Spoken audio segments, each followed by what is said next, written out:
চিটাগাং শ্বশুরবাড়ি হওয়া সত্ত্বেও চিটাগাংয়ের অনেক কিছু এখনো দেখার বাকি আছে, আর মানুষ দূর দূরান্ত থেকে এসে দেখে যাচ্ছে, আমি কাছে থেকেও দেখতে পাচ্ছি না। হ্যালো এভরিওয়ান, আসসালামু আলাইকুম, কেমন আছেন সবাই? এই তো আমি কেন যেতে পারছি না, এই যে কারে উঠবো আর মেয়ে শুরু করে দিয়েছিল কান্নাকাটি। মানে আমার মেয়েটা একদমই বুঝে না যে তার মারও যে একটু ঘুরতে মন চায়। যাই হোক, আজকে আমরা চলে যাচ্ছি বঙ্গবন্ধু টানেল দেখার জন্য। আর আমাদের আগ্রাবাদ থেকে বঙ্গবন্ধু টানেল ওখানে যেতে অনেক কম সময় লেগেছিল, কারণ রাস্তাটা একদমই ফাঁকা ছিল। আর এই রুটটা আমার কাছে কুড়ির বিশ্ব রোডের মতো মনে হয়। আসলে কুড়ির বিশ্ব রোডটা বাইরে হওয়ার পরে আর যাওয়া হয়নি, তো আমি আজকে একটু কুড়ির বিশ্ব রোডের ফিল্ডটা নিয়ে তারপরে তো আমাদের কার টানেলের ভিতর দিয়ে ঢুকতেছিল। তো ঢুকার আগে তো আমাদেরকে টোল দিতে হয়েছে। তো আমরা যখন ভিতরে ঢুকতেছিলাম আমার একটু ভয় ভয় লাগছিল, কারণ পানির নিচে রাস্তা, তাও আবার সেটা বাংলাদেশের মতো একটা দেশে, পানিটা আমার ভীষণ ভয়ের লাগে। আর এর ভিতর দিয়ে রাস্তা তৈরি হয়েছে, সেই রাস্তা দিয়ে আমি যাচ্ছি।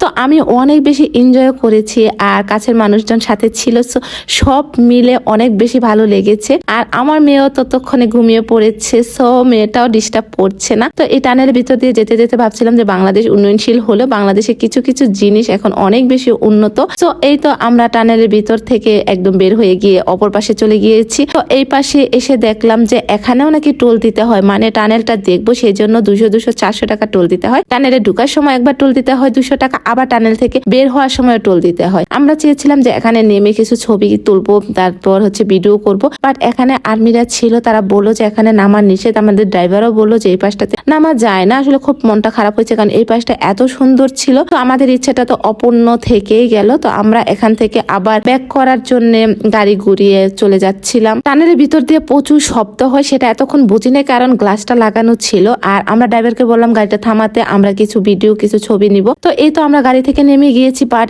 এখন বুঝতেছি ভিতরে এত বেশি সাউন্ড হচ্ছে, মানে পানির নিচে আসলে বুঝাই যাচ্ছে যে এটা কোনো স্পেশাল একটা জায়গা।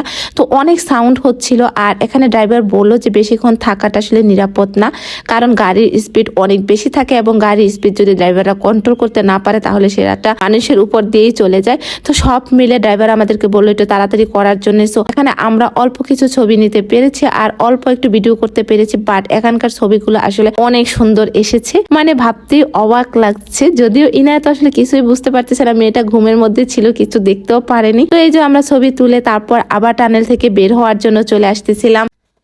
টানেল দেখা শেষ হলে আমরা সোজা চলে গিয়েছি নেপালে অসংখ্যবার এসেছি, বিয়ের পরে ফার্স্ট টাইম এসেছিলাম নেপালে রাত 11:30টার দিকে। আর ঈদের দিন গিয়েছি 12:30টার সময়, বাট অনেক মানুষজন ছিল যেহেতু ঈদের দিন ছিল। আর সবচেয়ে স্পেশাল যে জিনিসটা এখানে এসে দেখলাম সেটা হচ্ছে বেওয়ানের এই শিপটা অনেক বড়, আর এখান থেকে সেন্ট মার্টিন যাওয়া যায়। নেক্সট টাইম যখন সেন্ট মার্টিন যাবো এই বেওয়ান দিয়েই যাবো। এখানে আসলে বসেছিলাম আরাম করে একটু পেঁয়াজু খাওয়ার জন্য, বাট মশাগুলো এত ভালোবাসতেছিল আমাদের যে মশার কামড়ে অতিষ্ঠ হয়ে উঠে গিয়েছি। এখানকার পেঁয়াজুগুলা অনেক মজার হয়, তো এখানে আসলে সব সময় আমরা পেঁয়াজু খাই। ছোট ছোট এই পেঁয়াজু আর এত মসমসে হয় যে অন্য কোথাও এরকম পেঁয়াজু আর পাওয়া যায় না। তো মশার ভালোবাসার অত্যাচারে তাড়াতাড়ি ওখান থেকে আমরা বাসায় চলে গিয়েছিলাম। সবাই ভালো থাকবেন, আল্লাহ হাফেজ।